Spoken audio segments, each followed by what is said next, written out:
വളരെ കുറച്ച് ചേരുവകൾ ഉപയോഗിച്ച് എളുപ്പത്തിൽ തയ്യാറാക്കിയെടുക്കാവുന്ന നല്ല ഹെൽത്തി ആയിട്ടുള്ള ഒരു സൂപ്പ് റെസിപ്പിയാണ് നമ്മളിന്ന് ചെയ്യാൻ പോകുന്നത്. തക്കാളി സൂപ്പ്. ഇതിൻ്റെ റെസിപ്പിയിലേക്ക് കിടക്കുന്നതിന് മുന്നായിട്ട് നിങ്ങൾ നമ്മുടെ ചാനൽ ഇതുവരെയും സബ്സ്ക്രൈബ് ചെയ്തിട്ടില്ലെങ്കിൽ ദയവായി സബ്സ്ക്രൈബ് ചെയ്യുക. വീഡിയോ ഇഷ്ടമായാൽ ലൈക്ക് ചെയ്യാനും നിങ്ങളുടെ സുഹൃത്തുക്കളുമായിട്ട് ഷെയർ ചെയ്യാനും മറക്കല്ലേ. തക്കാളി സൂപ്പ് തയ്യാറാക്കാനായിട്ട് നമ്മൾ ആദ്യം ഒരു പാനിലേക്ക് 1.5 ടേബിൾ സ്പൂൺ ബട്ടർ എടുക്കുകയാണ്. ബട്ടർ ഒന്ന് ഉരുകി വരുമ്പോൾ അതിലേക്ക് പൊടിയായിട്ട് അരിഞ്ഞു വെച്ചിരിക്കുന്ന വെളുത്തുള്ളി 1 ടേബിൾ സ്പൂൺ ചേർക്കുക. ഒപ്പം ചെറുതായിട്ട് അരിഞ്ഞെടുത്ത സവാള 1/2 കപ്പ്. എൻ്റെ കയ്യിലുള്ളത് വെള്ള സവാള ആയതുകൊണ്ട് അത് ചേർക്കുന്നതേ ഉള്ളൂ. ചുവന്ന സവാള കിട്ടുന്നവർക്ക് അത് ചേർക്കാം. ഇതിനി ലൈറ്റ് ബ്രൗൺ ആകുന്നത് വരെ വഴറ്റുക. എന്നിട്ട് നമുക്ക് തക്കാളി ചേർത്ത് കൊടുക്കാം. അരിഞ്ഞെടുത്ത തക്കാളി ഏകദേശം 2 കപ്പോളം ഇവിടെ ചേർക്കുന്നുണ്ട്.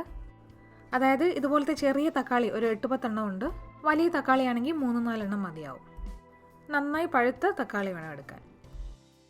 ഇനി ഈ തക്കാളി ഒന്ന് നല്ല സോഫ്റ്റ് ആകുന്നത് വരെ വഴറ്റുക. നല്ലപോലെ സോഫ്റ്റായിട്ട് വരുമ്പോൾ ഒന്നുകിൽ 2 കപ്പ് വെള്ളം ചേർക്കുക, ഇല്ലെങ്കിൽ 2 കപ്പ് ബ്രോത്ത് ചേർക്കാനുണ്ടെങ്കിൽ അതായിരിക്കും ഒന്നുകൂടെ ടേസ്റ്റി. അപ്പോൾ ഞാനിവിടെ 2 കപ്പ് വെജിറ്റബിൾ ബ്രോത്താണ് ചേർക്കുന്നത്. ചിക്കൻ ബ്രോത്ത് ചേർക്കാൻ ഇഷ്ടമുള്ളവർക്ക് അതും ചേർക്കാം. ഈ ചിക്കൻ ബ്രോത്തും വെജിറ്റബിൾ ബ്രോത്തും രണ്ടും വീട്ടിൽ തയ്യാറാക്കുന്നത് എങ്ങനെയാണെന്ന് ഞാൻ വീഡിയോ ഓൾറെഡി ഷെയർ ചെയ്തിട്ടുണ്ട്. അതിൻ്റെ ലിങ്ക് ഡിസ്ക്രിപ്ഷൻ ബോക്സിൽ കൊടുത്തേക്കാം. ഇതിനി അടച്ചു വെച്ച് തിളപ്പിക്കണം. തിളച്ചതിന് ശേഷം നമ്മൾ തീ കുറച്ചിട്ട് ഒരു 10 മിനിറ്റ് ചെറിയ തീയിൽ തിളപ്പിക്കാം. 10 മിനിറ്റിന് ശേഷം നമ്മൾ തീ ഓഫ് ചെയ്യുവാണ്. ചൂടാറിയതിന് ശേഷം നമുക്കിതൊന്ന് അരച്ചെടുക്കണം. നല്ല സ്മൂത്തായിട്ട് അരച്ചെടുക്കണം. എന്നിട്ട് ഇതൊരു സ്ട്രെയിനർ ഉപയോഗിച്ച് അരച്ചെടുക്കുക. ഇതിനി ചെറിയ തീയിലൊന്ന് ചൂടാക്കുവാണ്. ഈ സമയത്ത് ആവശ്യത്തിന് ഉപ്പും കുരുമുളക് പൊടിയും കൂടി ചേർത്ത് കൊടുക്കാം.